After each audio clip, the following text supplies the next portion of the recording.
नमस्कार, वंदे मातरम, जय हिंद साथियों आज मैं आप लोगों के लिए लेकर आया हूँ हिंदी वर्णमाला का प्रैक्टिस सेट। दोस्तों इस सेट में 30 से 32 क्वेश्चन होने वाले हैं। अगर आपको हिंदी लगती है कि हमारी अच्छी तैयार है तो आप लोग 30 में से 20 क्वेश्चन करके दिखाइए, तो मैं समझूंगा आपकी तैयारी अच्छी है। तो देरी ना करते हुए शुरू करते हैं क्वेश्चन नंबर 1 से, जिसमें मेरा पहला क्वेश्चन दिया है कि निम्नलिखित में से कौन सा मूल दीर्घ स्वर नहीं है। तो इसका उत्तर तो दोस्तों दिख रहा है कि आ, बड़ी, ओ और उ। तो दोस्तों मूल जो दीर्घ स्वर है वो है ओ जो है मूल दीर्घ स्वर नहीं है। बाद में क्या आप लोगों को पता होना चाहिए, दीर्घ मतलब क्या होता है, बड़ा होता है। जो भी बड़े हैं जैसे आ, ई, उ, ये दोस्तों क्या है, मूल दीर्घ मतलब मूल दीर्घ स्वर है, लेकिन जो है ओ मूल दीर्घ स्वर नहीं है। इसके बाद दूसरा क्वेश्चन है हमारा कि हिंदी में ध्वनियाँ कितने प्रकार की होती हैं। 2 प्रकार की, 4 प्रकार की, 5 प्रकार की या 6 प्रकार की।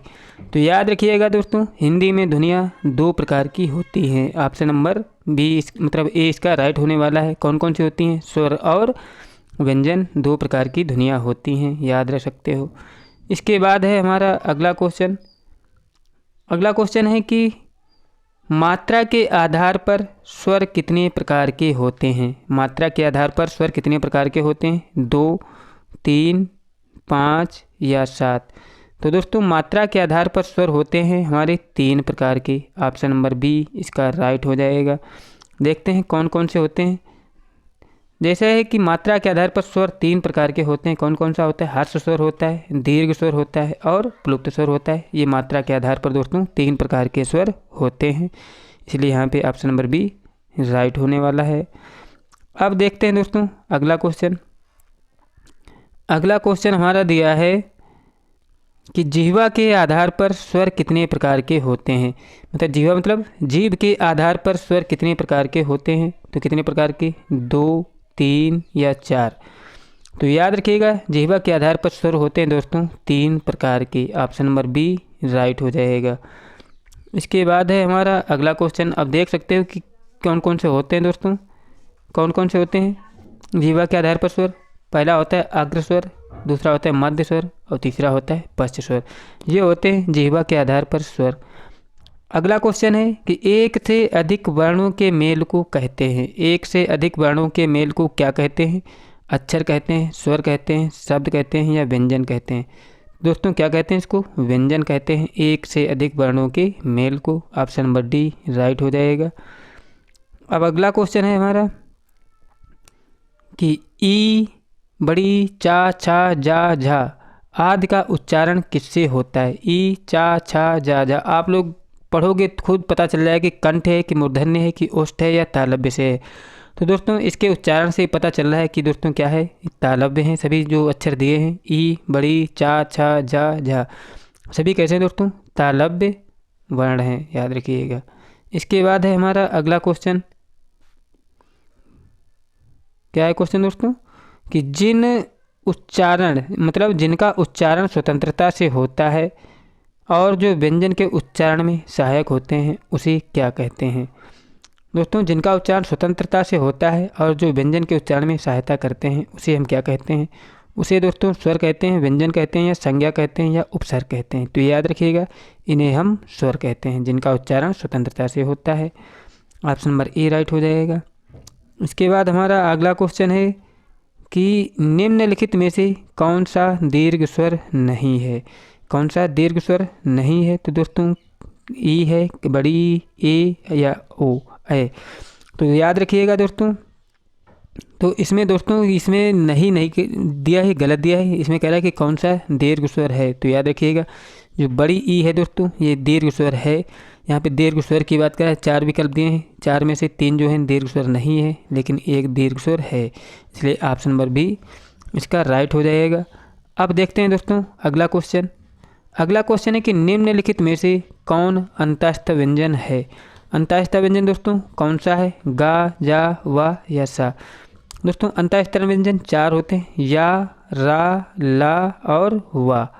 या, रा, ला, वा होते हैं 4 अंतस्थ व्यंजन। यहाँ पे दोस्तों कौन सा दिया है? वा दिया है, इसलिए ऑप्शन नंबर सी राइट हो जाएगा।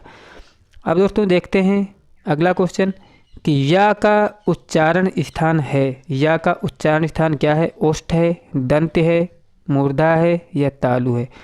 तो कौन सा होता है दोस्तों या का उच्चारण स्थान? तो इसका होता है दोस्तों उच्चारण स्थान तालु होता है या का उच्चारण स्थान। इसके बाद है अगला क्वेश्चन हमारा कि काकल्य वर्ण कौन सा है? काकल्य वर्ण कौन सा है? तो या है, सा है, हा है, ड़ा है। तो कौन सा है काकल्य वर्ण? तो हमको पता होना चाहिए जो हा है दोस्तों, यहाँ पर ये क्या है? काकल्य वर्ण है। ऑप्शन नंबर सी इसका राइट हो जाएगा। इसके बाद है अगला क्वेश्चन कि अंतस्थ और ऊष्म में कितने वर्ण होते हैं? अंतस्थ और ऊष्म में कितने वर्ण होते हैं? 4 होते हैं, 6 होते हैं, 8 होते हैं या 9 होते हैं? तो दोस्तों कितने होते हैं? 6 होते हैं अंतस्थ और ऊष्म में वर्णों की संख्या। ऑप्शन नंबर बी राइट हो जाएगा। इसके बाद अगला क्वेश्चन है कि ऊष्म व्यंजन कौन सा है? ऊष्म व्यंजन कौन सा है? हा है, ला है, मा है या जा है?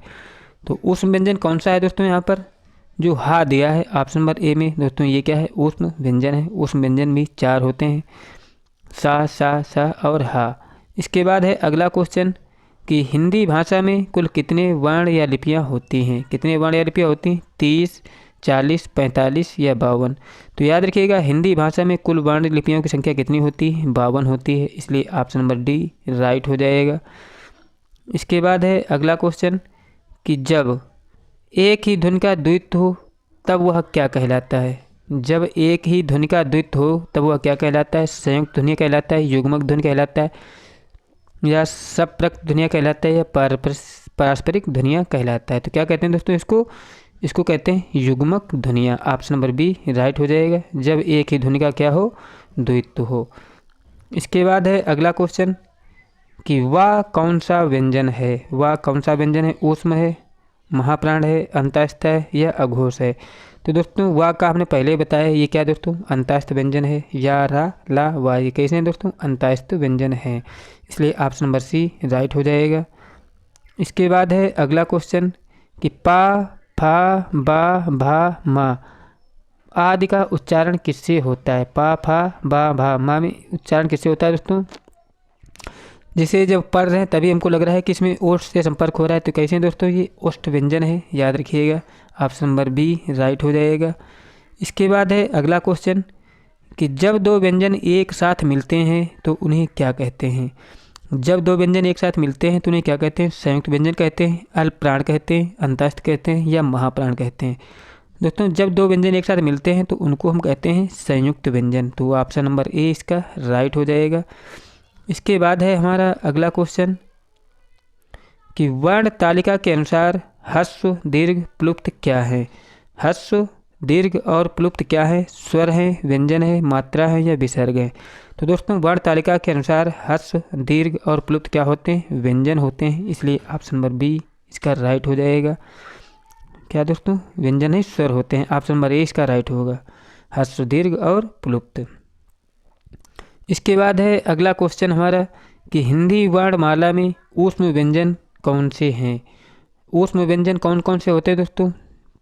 पहला ही विकल्प इसमें सही है, सलजम वाला सा, षटकोण वाला सा, सरवता वाला सा। मतलब ये सा, हा और ये दोस्तों क्या है? ऊष्म व्यंजन है। मतलब इनको पढ़ने से क्या होता है? ऊष्मा बाहर निकलती है, इसलिए इनको बोलते हैं ऊष्म व्यंजन। ऑप्शन नंबर ए इसका राइट हो जाएगा। अब देखते हैं दोस्तों दूसरा क्वेश्चन, क्वेश्चन नंबर 21 कि हिंदी के जिन वर्णों का उच्चारण करते समय केवल श्वास का प्रयोग किया जाता है उन वर्णों को क्या कहते हैं? जिन वर्णों को पढ़ते समय, उच्चारण करते समय केवल श्वास का प्रयोग किया जाता है उन वर्णों को क्या कहते हैं? तो उनको दोस्तों क्या कहते हैं? उनको हम कहते हैं अघोष वर्ण। क्या कहते हैं? अघोष वर्ण, इसलिए ऑप्शन नंबर ए राइट हो जाएगा। अब देखते हैं दोस्तों क्वेश्चन नंबर 22 या, रा, ला, व व्यंजनों को कहते हैं क्या कहते हैं? स्पर्श व्यंजन, ऊष्म व्यंजन या अंतस्थ व्यंजन? दोस्तों ये क्वेश्चन कई बार आ चुका है, तो इनको कहते हैं अंतस्थ व्यंजन। ऑप्शन नंबर सी क्या हो जाएगा? राइट हो जाएगा। या, रा, लावा कैसे अंतस्थ व्यंजन है। इसके बाद है अगला क्वेश्चन कि निम्नलिखित में से कौन घोष वर्ण है? घोष वर्ण कौन सा है? चा, का, टा और जा। तो दोस्तों घोष वर्ण क्या है? यहाँ पे जा वर्ण होता है जो एक घोष के अंतर्गत आता है। इसके बाद हमारा अगला क्वेश्चन है कि निम्न में से कौन ओष्ठ वर्ण है। ओष्ठ वर्ण कौन सा है? आ ई ऊ जैसे करते हैं दोस्तों, इसमें किसका ओष्ठों का प्रयोग होता है, इसलिए ये ओष्ठ वर्ण के अंतर्गत आएगा। ऑप्शन नंबर डी इसका राइट हो जाएगा। इसके बाद है अगला क्वेश्चन कि अनुस्वार किसका कार्य करता है। अनुस्वार किसका कार्य करता है? विसर्ग का, चंद्रबिंदु का, पंचम वर्ण का या स्वर का। दोस्तों किसका कार्य करता है अनुस्वार? ये पंचम वर्ण का कार्य करता है अनुस्वार, इसलिए ऑप्शन नंबर सी राइट हो जाएगा।